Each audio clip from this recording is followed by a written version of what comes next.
de mettre en œuvre et d'agir collectivement au sein d'une mission pour que le ministre ne se fasse pas mettre en croix à l'Assemblée des représentants du peuple quand il présentera ses résultats. Bon. Donc, deux exercices de nature complètement différente. Et à ce stade, le système de déclinaison opérationnelle, donc là on a répondu à quoi et comment on le mesure. Okay. Et maintenant, il faut répondre à la question comment on le fait. Comment on va mettre en œuvre la stratégie et les ambitions qu'on a données. C'est aussi simple que ça dans le fond, hein, mais il ne faut pas perdre ça de vue. Comment? C'est la déclinaison opérationnelle du programme. Et dans le comment, il y a deux questions qui se posent, indépendamment des affaires sur lesquelles on va revenir de nomenclature. C'est en gros, qui fait quoi? Comment j'organise mon système et comment je distribue mes responsabilités. C'est le système sous programme UO. Okay. Et grosso modo, qu'est-ce qu'ils vont faire dans chaque sous-programme et comment les UO vont être alimentés et par le budget en tâches, je dirais, plus élémentaires. Pascal Albertini vous a expliqué hier que, en gros, là je reviens à la cohérence générale du système, c'est que vous avez une nomenclature budgétaro-comptable qui permet au niveau de l'État de tout consolider, d'alimenter la comptabilité générale, sans laquelle on ne peut rien faire. Et puis, vous avez, autrement, vous avez un budget qui, lui, va se répartir suivant deux branches. C'est le même budget, hein. On parle bien des mêmes dinars. Une branche par activité, c'est l'objet de notre séance d'aujourd'hui, et une branche, c'est l'axe gestion par structure. Okay. Structure, c'est BOP et UO. Okay. En gros, on doit pouvoir décrire un budget suivant ces deux axes, évidemment de la même manière, et en prévision budgétaire, et en consommation, c'est-à-dire ce sera l'objet des tableaux de bord qu'on évoquera un peu plus tard. Donc, c'est la même chose, sauf qu'on le ventile de manière différente et cohérente.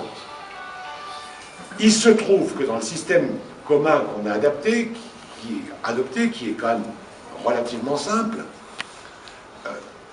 ces deux axes, gestion d'un côté, c'est-à-dire comment je ventile mes budgets par sous-programme et UO, et de l'autre, comment je ventile mes budgets par activité, on a une racine commune, qui est le sous-programme.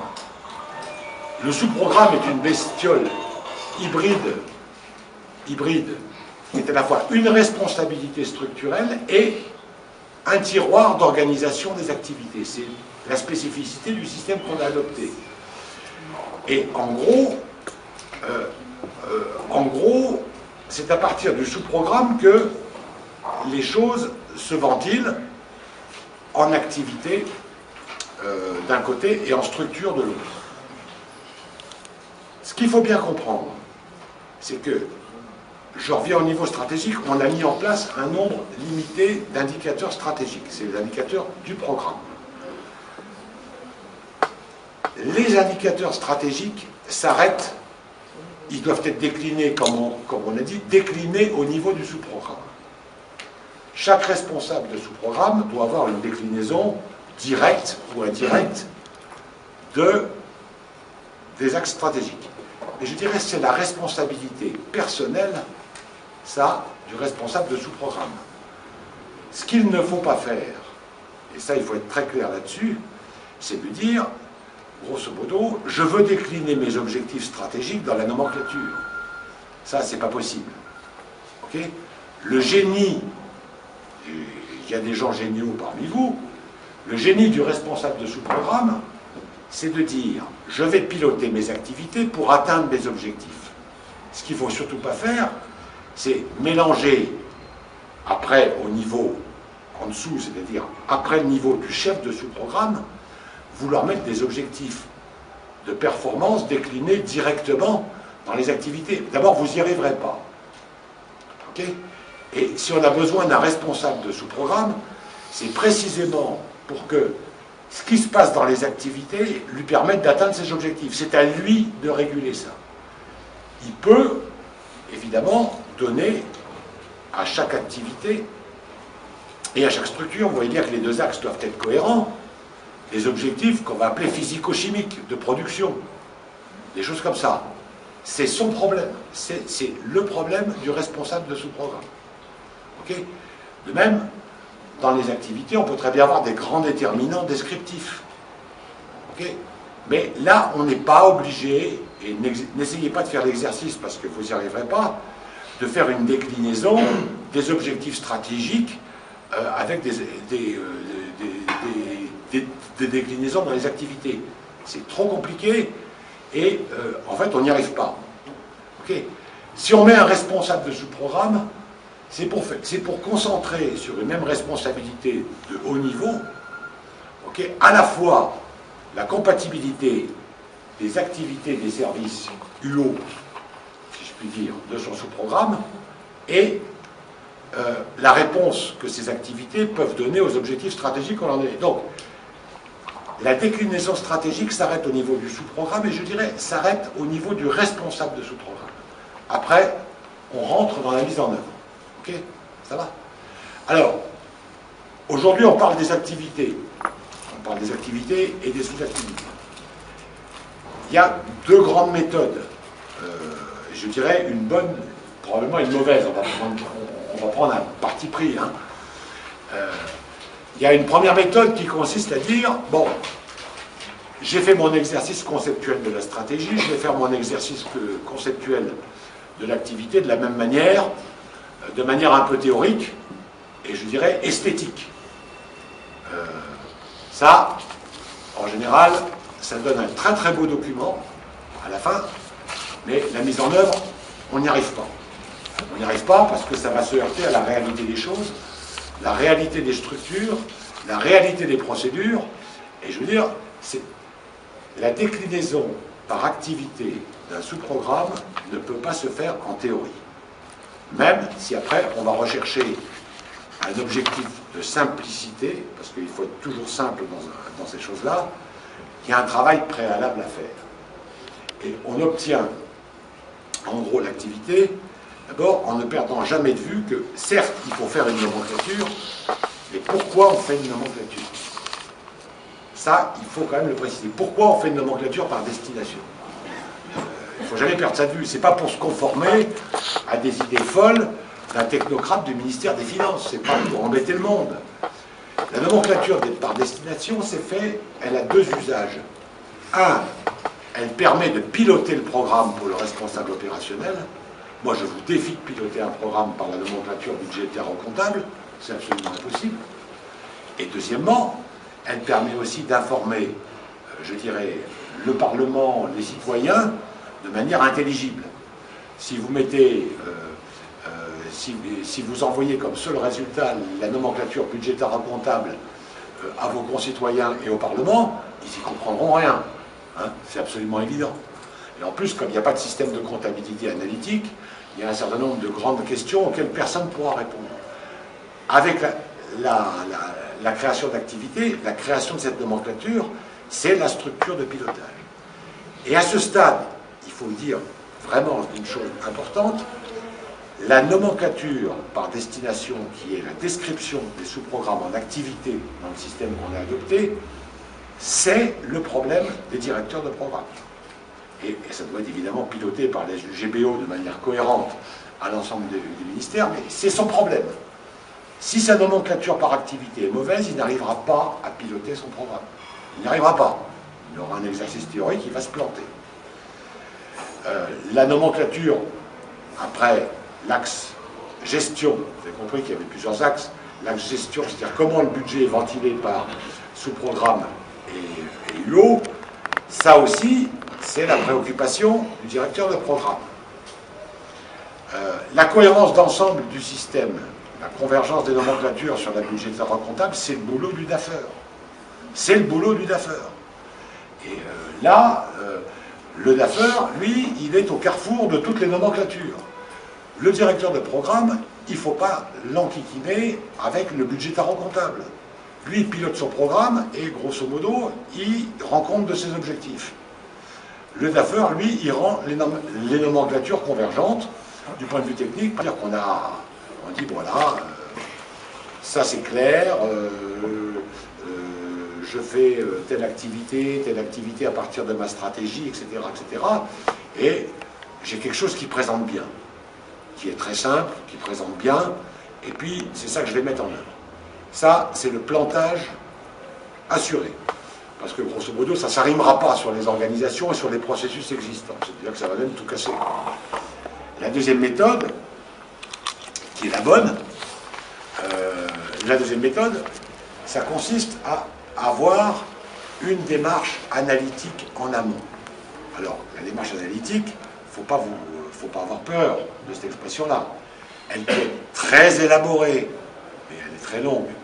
C'est une démarche qualité, par exemple, qu'a fait le ministère de l'Équipement, qui analyse à la fois toutes les structures et leurs fonctions, mais également tous les processus, et qui crée un premier maillage. Qui crée un premier maillage. Bon. Ça, démarche très lourde, ça ne se fait pas en 15 jours. Mais ce processus analytique, il est indispensable au départ.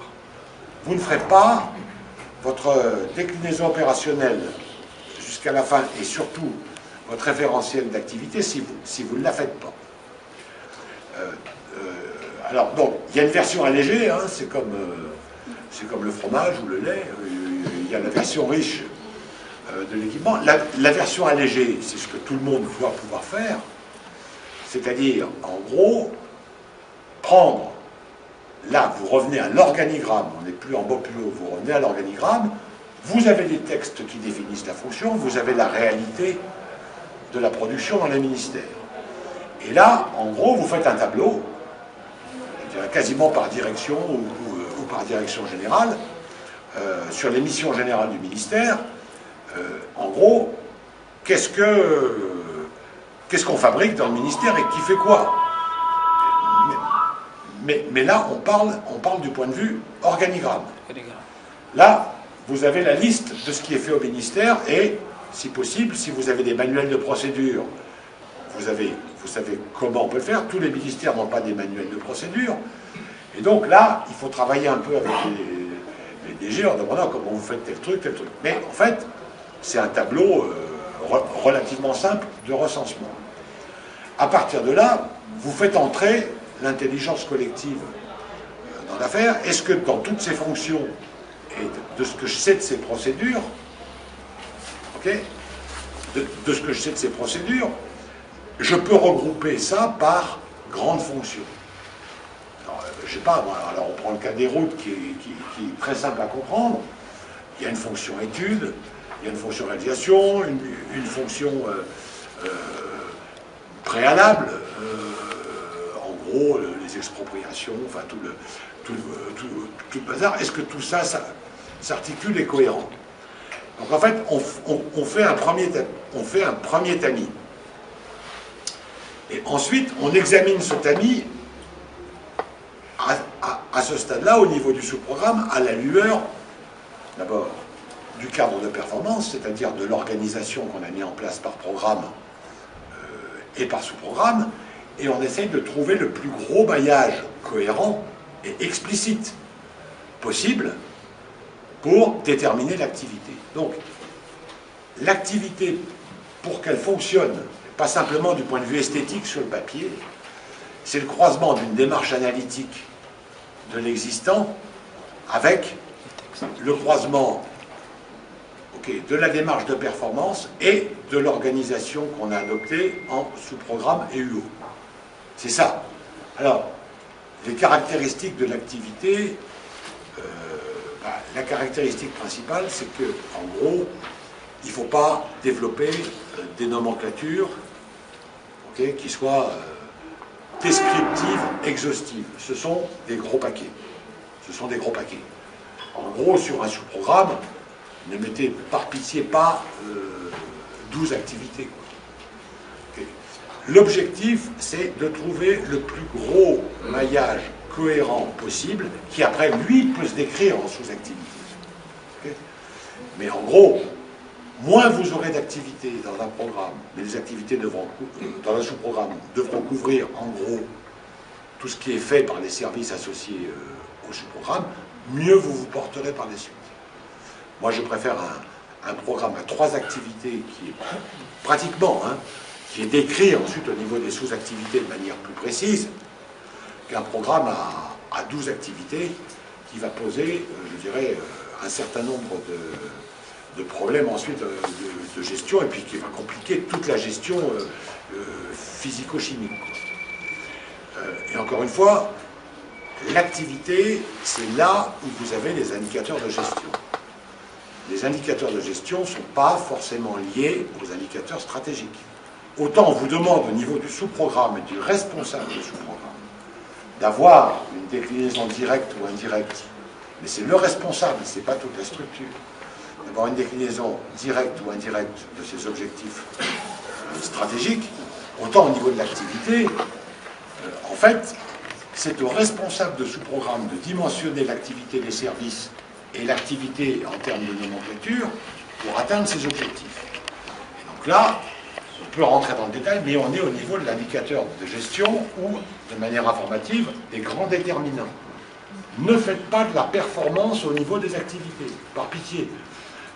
Parce que là, c'est le plantage assuré. Alors, je pense que Pascal Albertini partage